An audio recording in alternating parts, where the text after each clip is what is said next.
noise.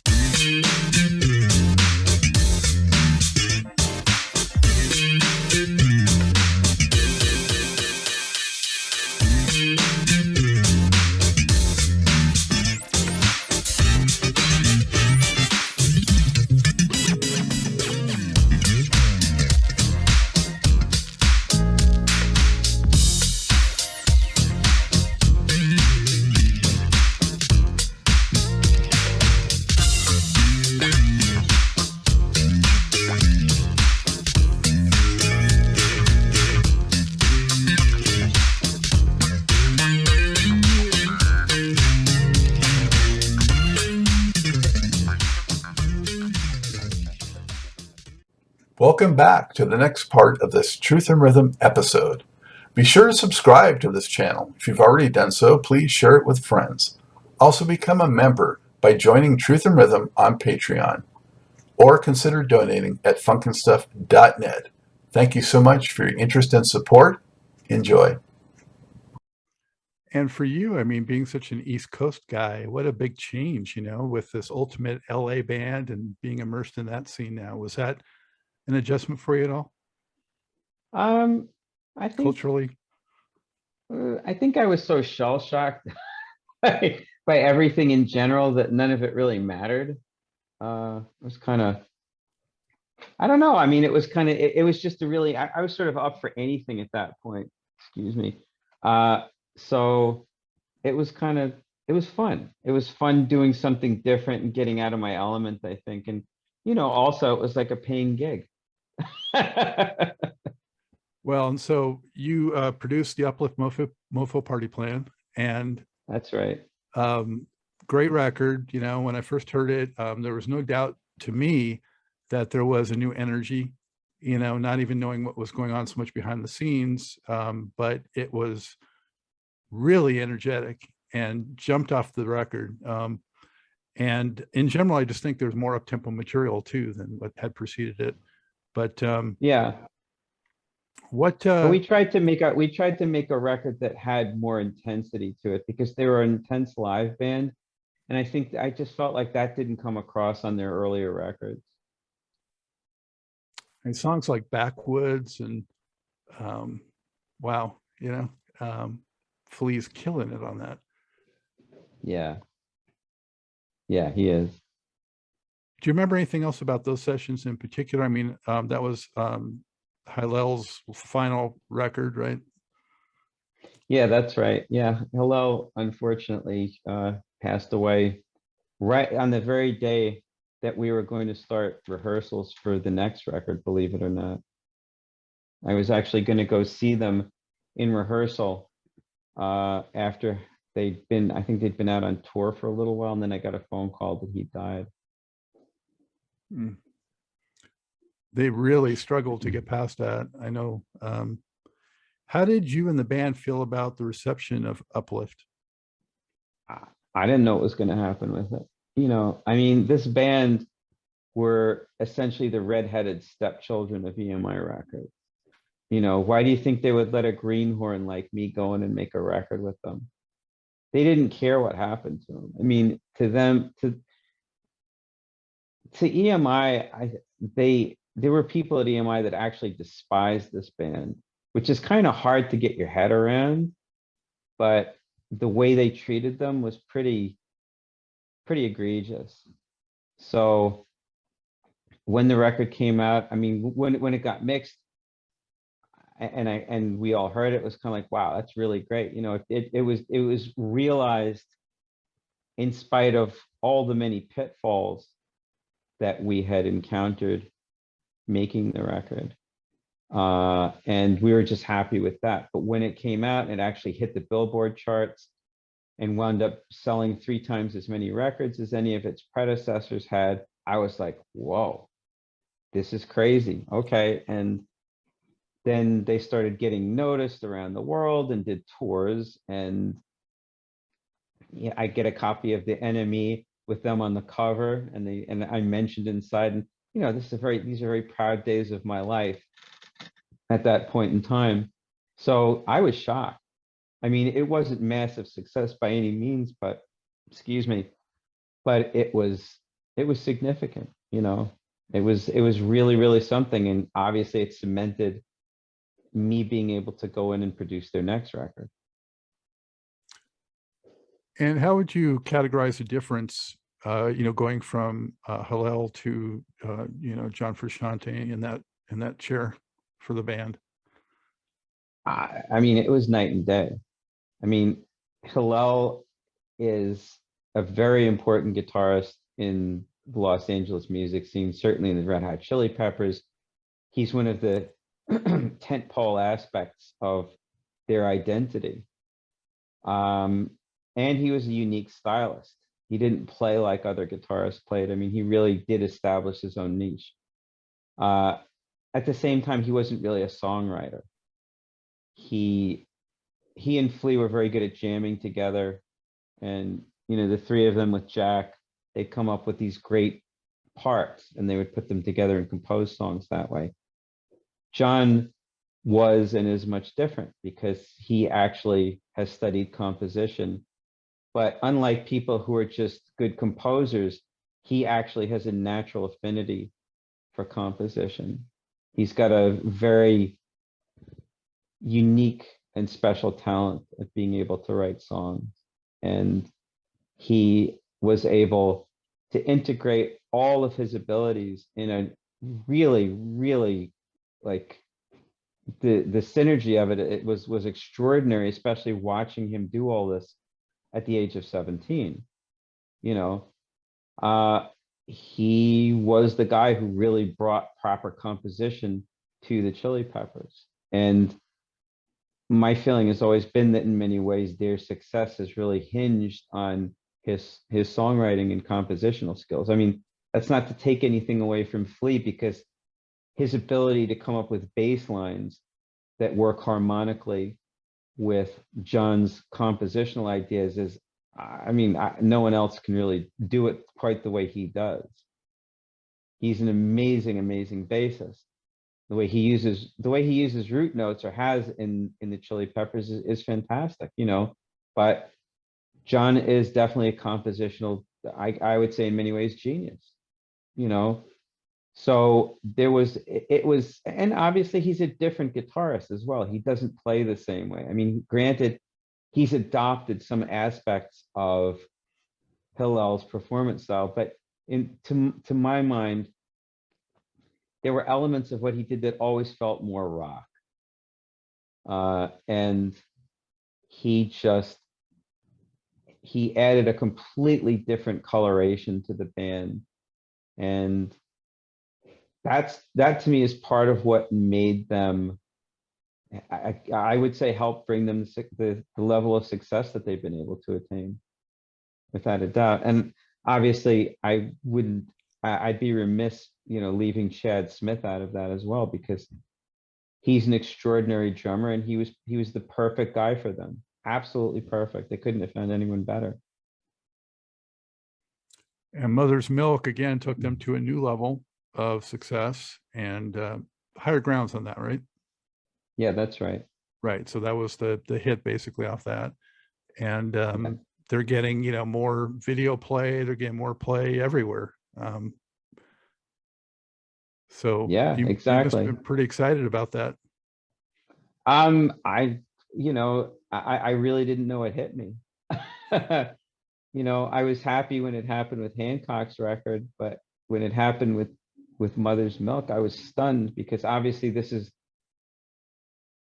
like my second major label release as a producer on my own. And all of a sudden I've got a record that looks like it's going to go gold.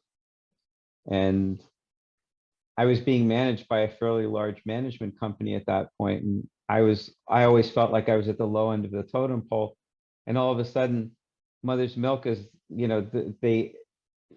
everyone at the management company is calling up asking for copies of Mother's Milk, and I can't even get one for myself. And I was like, what is going on? This is extraordinary. It was so much fun to be in that. And of course, at that point, I was absolutely poverty stricken as well. So It didn't exactly hurt. Hmm. Yeah, it was amazing. So that, parlayed into so many other projects for you. Why did you not continue on with the Chili Pepper song? Making Mother's Milk had been a really trying process. I mean, it started back when we were making Uplift as well. And a lot of that really focused around my relationship with Anthony. Um, we had some fallings out while we were making Mother's Milk. And it was interesting because while the record was being made, uh, Flea and Anthony didn't show up to the studio once well, actually, I think Anthony showed up at certain points while Flea was recording, but once we got into guitars, like we didn't see the two of them anymore. And it always seemed like the process of making this record was going to be a joint process. But all of a sudden it was me and Frashanti kind of holding the keys. And it was kind of like, what are we going to do? So since Frashanti wasn't really a proven quantity at that point, like he didn't have a sound or an identity so much. Like he played with an Ibanez guitar and everyone else on the project was like, no. Because that's like a consummate metal guitar. He had that because he was a Steve Vai fan. And everyone's like, no, absolutely not. It's Les Pauls and Strats for you. And he fought against that. He wasn't happy, but in the end, that's how it wound up going. But the guitar tone for the record was really kind of established by he and I. So we didn't have a lot of time to make the record. So when Anthony came back in initially to listen to what we'd done, most notably in this case, Higher Ground, because that's got a pretty heavy riff in it. Anthony hears this and he's like, I don't like this. Like he was really, really upset about it. And, I was like, well, you weren't here. We didn't have a whole lot of time. What do you want? And over the course of the recording, and there are a lot of other things that happened as well, which included some of the other people who were in the band in the interim, because there were other people that they brought on board who didn't work out. Well, Blackbird And was one I know. Yeah, Right? that's right. And D.H. Peligro from the Dead Kennedys. And I was instrumental in I guess telling the guys that they really needed to reconsider their choices on who they brought into the band. And those were very difficult conversations. And they wound up rubbing Anthony, and I'm sure Flea to a lesser extent, the wrong way.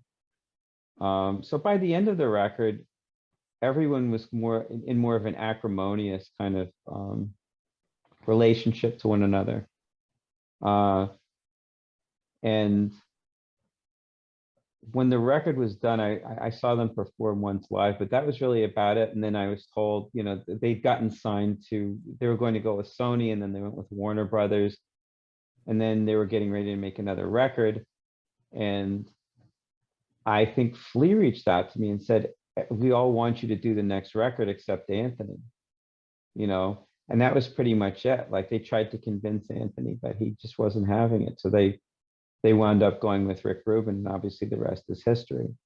They finally got to Rick Rubin. Well, yeah, I mean, and obviously at that point, the project was viable for him.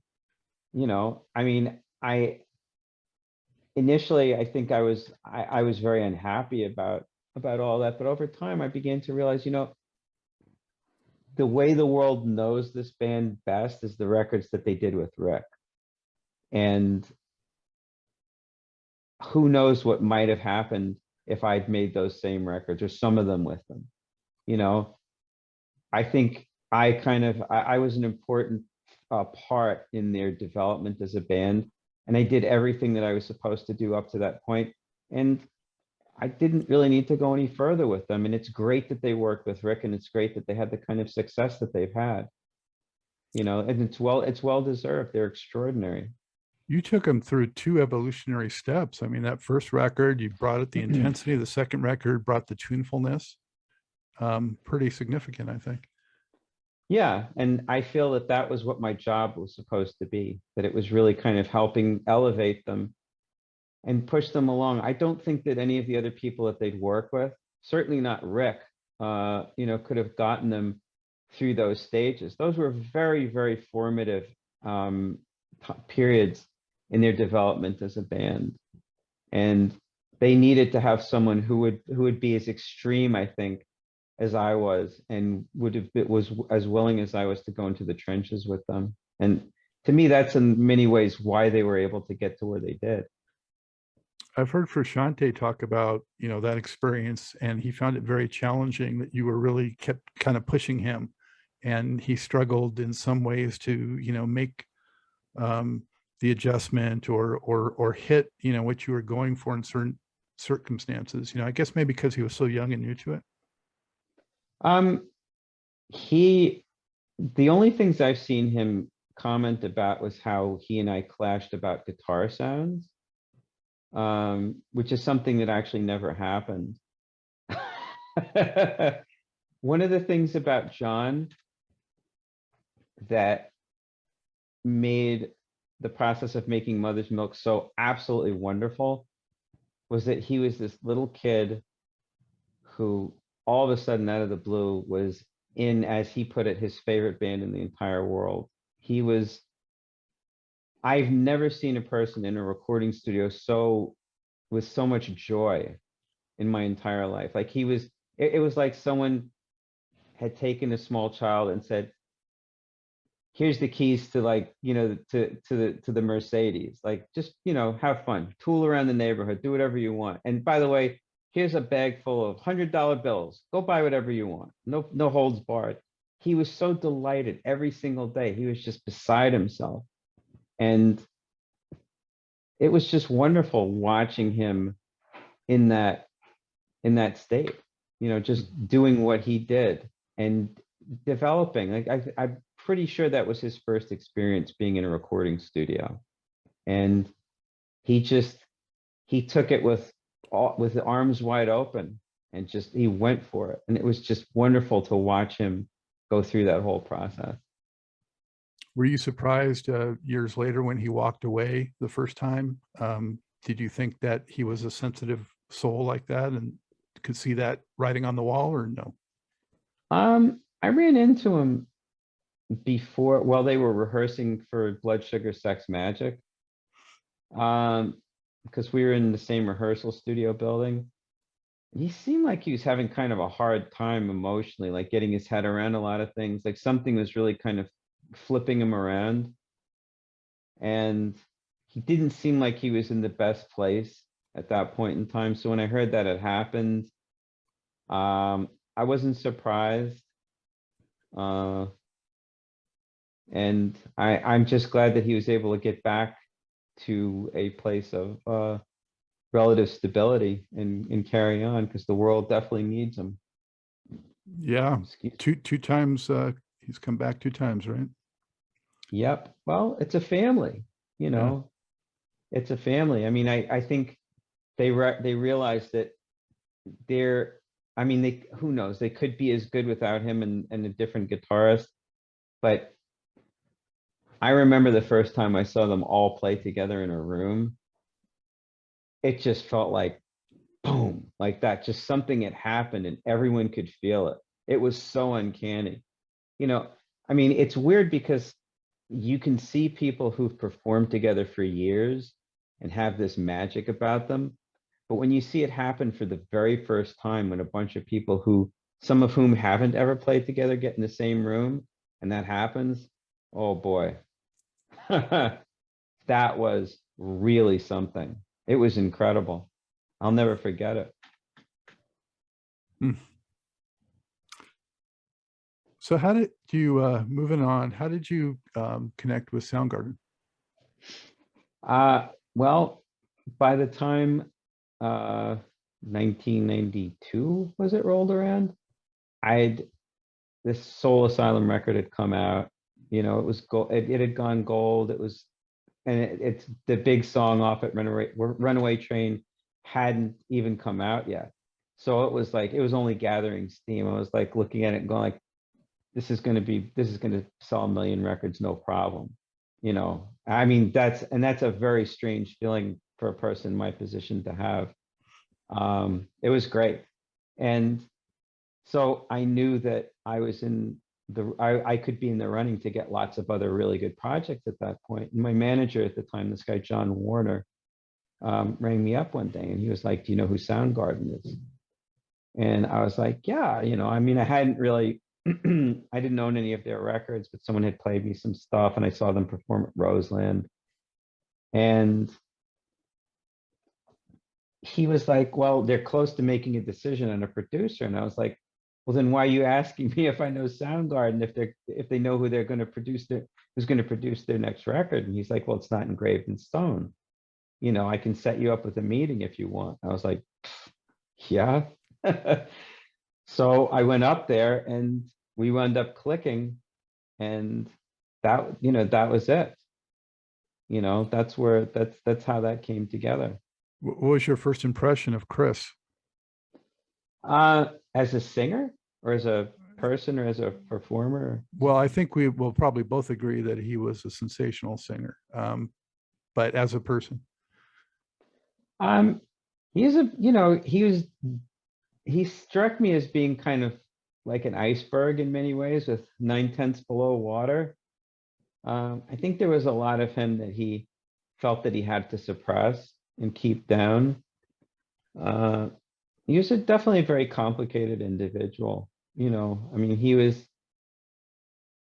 again, like aspects of him seem like they weren't completely reconcilable. Like you couldn't imagine them being in the same person. Like alternately, he could be very surly and kind of like, you know, like that. And other days he could just be incredibly goofy and silly and incredibly funny, you know.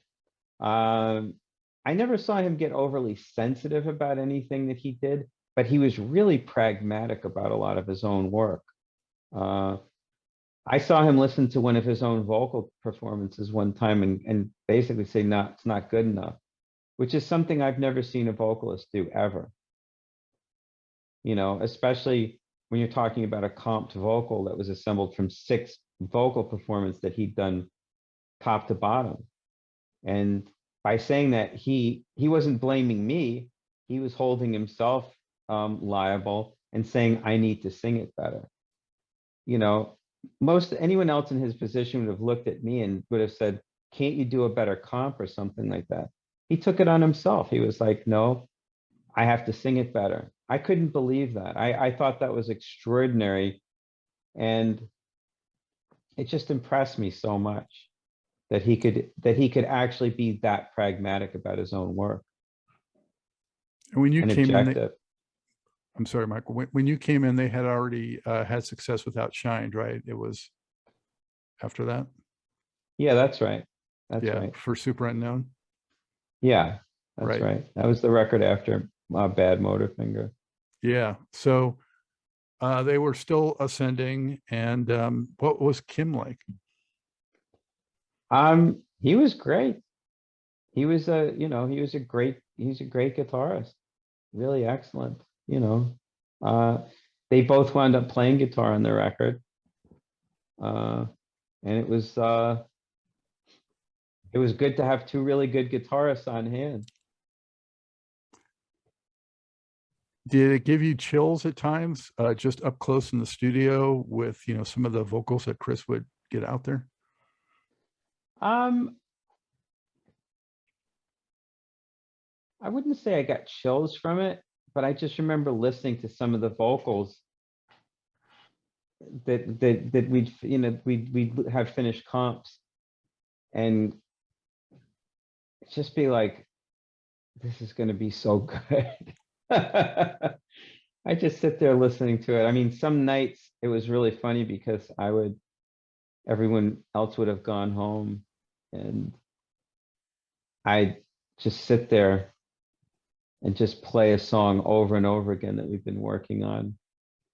You know, I'd listen to it once and I'd play it again, and I'd mess around with the compressor on the console just because I love SSL compressors, the stereo bus compressor. And just listen and take the whole thing in and kind of go like, and start just jacking the volume up and playing it louder and louder and louder. And the engineer and the assistant engineer are both standing there because they're exhausted and they want to go home already. And I'm like, oh, no, you don't have to hang around. They're like, nah, we'll wait for you. And I'm playing the song over and over again and just like getting the most immense thrill from it. It was such a pleasure to listen to.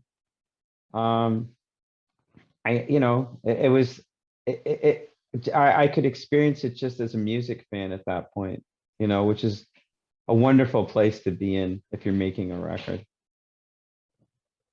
I was a Soundgarden fan from first time hearing them. I think, when they did that remake of the How Players Fop and then Bad Motor Finger, and just their sound, I mean, with that the lower end, and like taking the Sabbath thing and modernizing it, and Chris's vocals, just to me, was the best rock singer since maybe Robert Plant or someone like that. It was tremendous.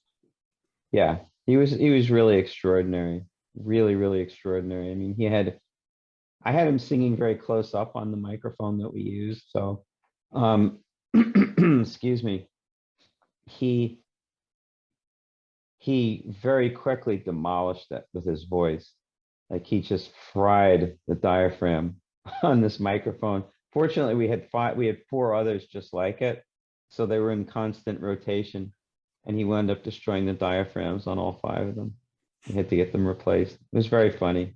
I've never seen another singer do that. Wow. Yeah. That record, of course, was like their defining moment, really. So Yep.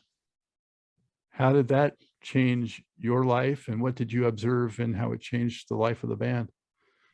Well, I mean, at that point, once that record came out, it was, I had carte blanche to do pretty much whatever I wanted as far as producing stuff.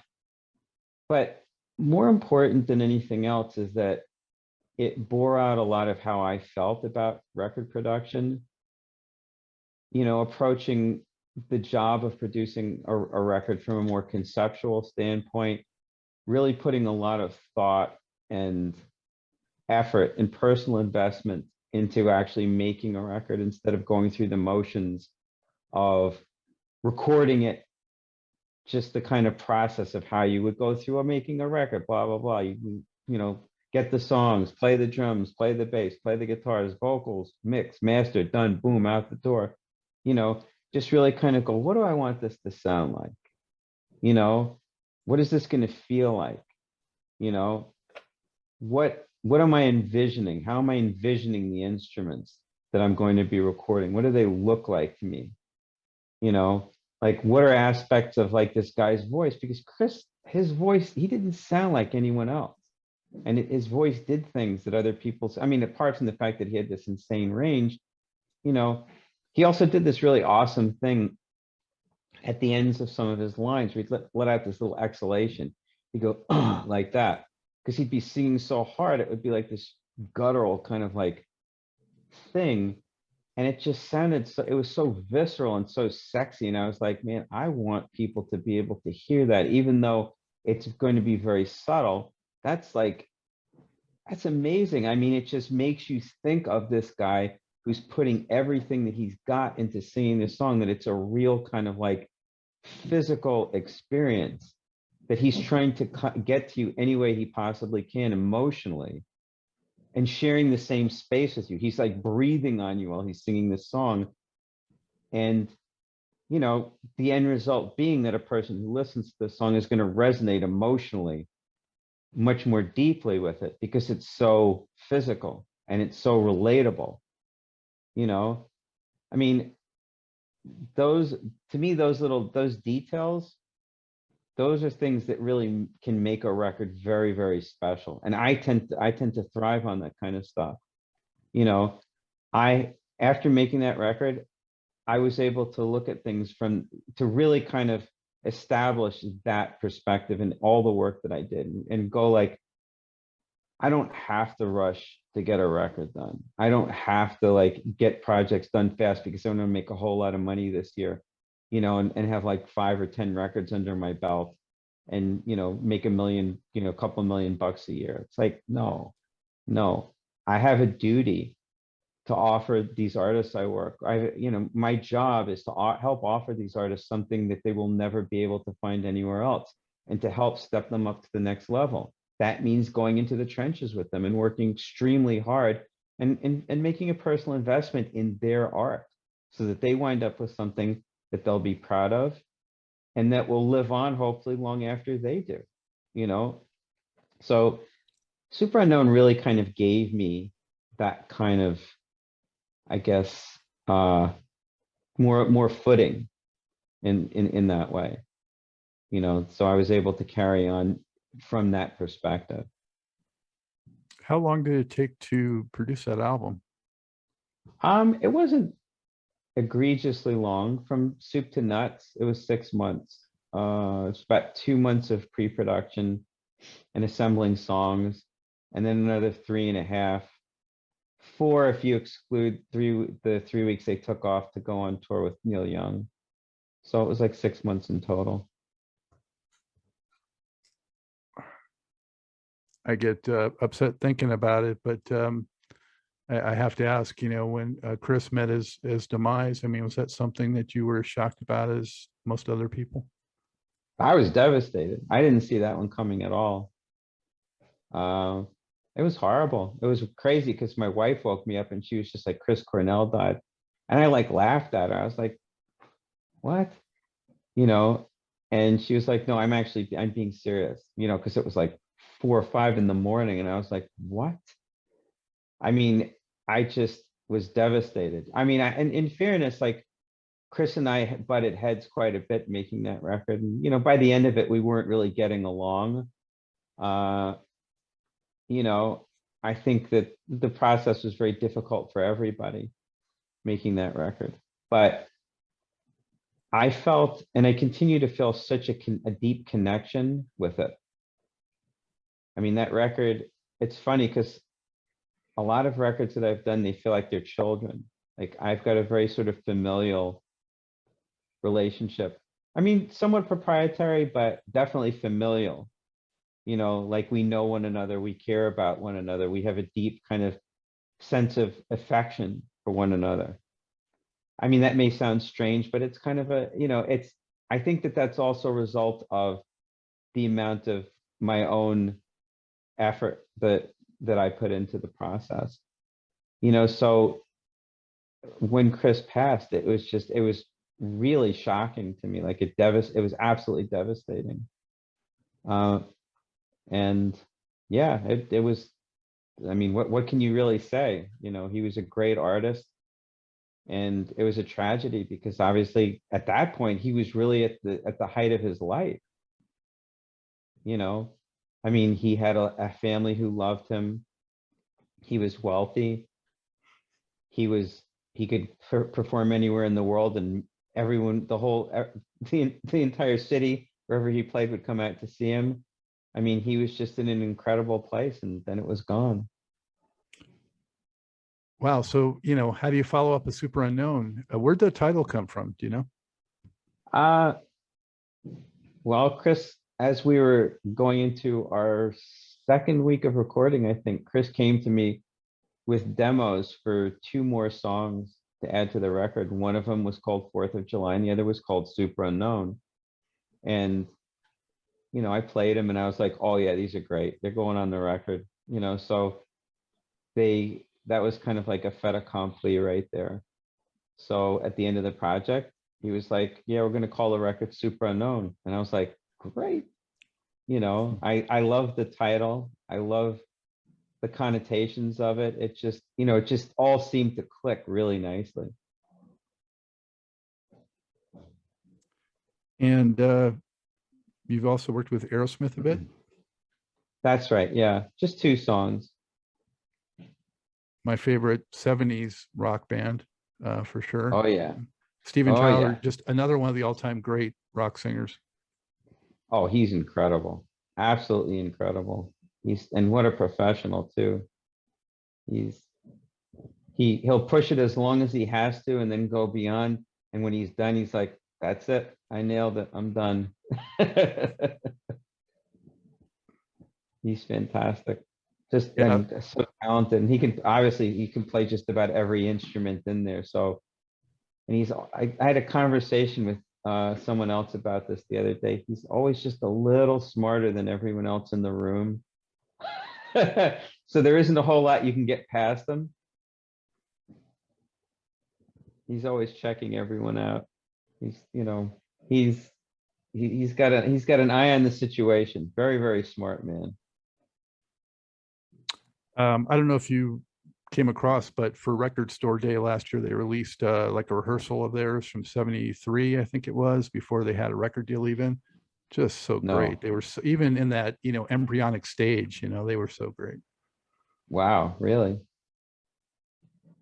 Yeah, Wow. check it out. That's awesome. I guess I'll have to. I didn't know about it. Yeah, see what happens when you go hide in British Columbia. Yeah, I guess that's what happened.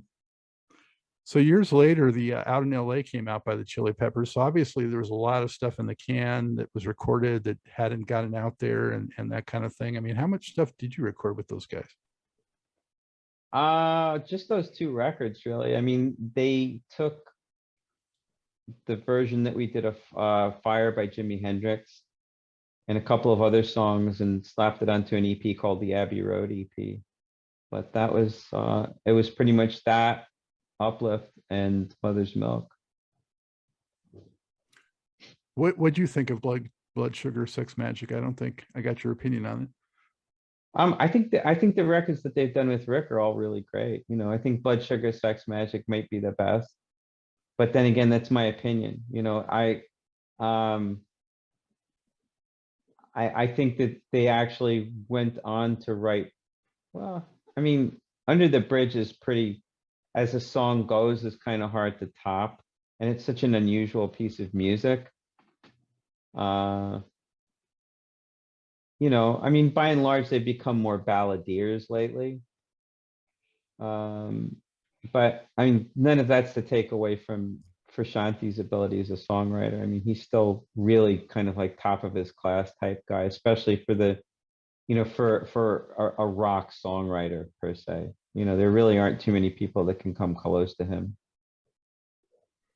I very much like that first record. Definitely my favorite Rubin collaboration is the first one. Yeah, it's a strong record. You worked with Ozzy. I did. And what was that experience like? It was it was pretty interesting. How could it not be? Actually. Yeah, well, he's quite a character, as I'm sure you can imagine. It was, at times it was kind of like pulling teeth. I mean, he can be very difficult to deal with at times. I must say though, he's probably about the funniest person I've ever seen in a recording studio long term. Although I have to say, when Rick Wakeman came onto that session to do some keyboard overdubs, he had us all on the floor in hysterics. So yeah, I think he's about the funniest. But Ozzy he has this uncanny ability to tell the same story over and over and over again. But each time you hear it, you know what's going to happen. You laugh uncontrollably, no matter what it is, because he just manages to make it so entertaining each time. He was an absolute riot. Not fun to record vocals with, but it was a great experience recording, and I'm glad that we did the record the way we did.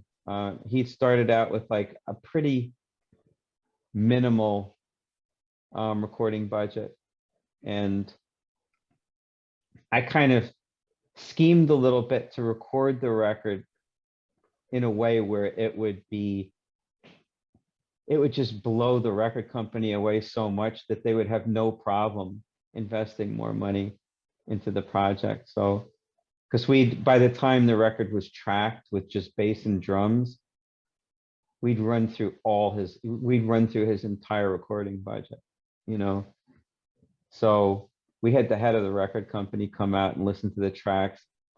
And I played him a couple of songs and he was like, I'll give you whatever you want, fine. It was really funny.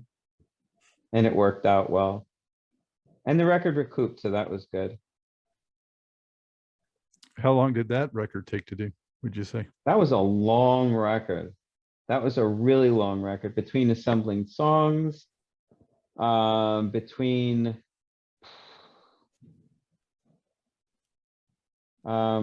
yeah, I had to go I actually came up here to meet with a songwriter. I had to go to England and hung out with him and a couple of other songwriters, and you know, it was just like going all over the place, and then, you know, starting to record the record, getting everyone to actually agree to play on the record, going through different band members. It had to be, it was at least a year. Yeah, it was at least a year. You had gone really from, I mean, this avant-garde, cutting edge electronic music in the New York scene, and, you know, the Herbie stuff, the Chili Peppers, to, you know, basically more like hard rock, old school type stuff. I mean, that's quite a journey. It's quite a journey. Hopefully it wasn't too old school, but yeah, it was interesting how it all kind of like gravitated toward guitar-based music when that really wasn't the direction that I had planned or was even interested in going in. I mean, really, as a guy who worked with electronics for the most part, I was not interested in blues-based music at all. And somehow that wound up being the essence in many respects of what I wound up working on. That Osmosis album in 1995 with Ozzy, Zakk Wylde was on that one. That's right. Yeah. Had he already done records previously with Ozzy, or was that the first one? Oh yeah. No, he was a member of the family. I mean, he's like, Ozzy was his one of his kids' godparents, godfathers. I think he might have. No, yeah, he was Ozzy was like godfather to one of his kids. He'd been on a couple of other records with Ozzy, so you know, he was sort of like, he was the guy, and he was out of the band, or he wasn't going to play on the record when I got involved, and I wanted to make absolutely certain that he did wind up playing on the record, because at that point I couldn't imagine anyone else playing guitar with Ozzy. He was definitely he had to be the choice, and I'm glad that it worked out that way. And you kind of parlayed that into working on Black Label Society too, right? Yeah. I mean, I wouldn't say that I really worked on that record. In what way? Even though my name's on it. Well, I didn't really produce it. In fact, I don't know why my name is on there. To be perfectly honest with you, it's something that I really didn't have anything to do with creatively. Okay, well, That's hey, okay. you know, you get points for honesty on the Black Label Society. What about, Well, I mean, I really I like Zakk and his playing, and I like what he does with that band. So, oh, he's phenomenal. There's much more to this great Truth and Rhythm interview. Just continue on to the next part of the episode. Also, be sure to subscribe to this channel. If you've already done so, please share it with friends. And become a member by joining Truth and Rhythm on Patreon, or consider donating at funkinstuff.net. Thank you very much.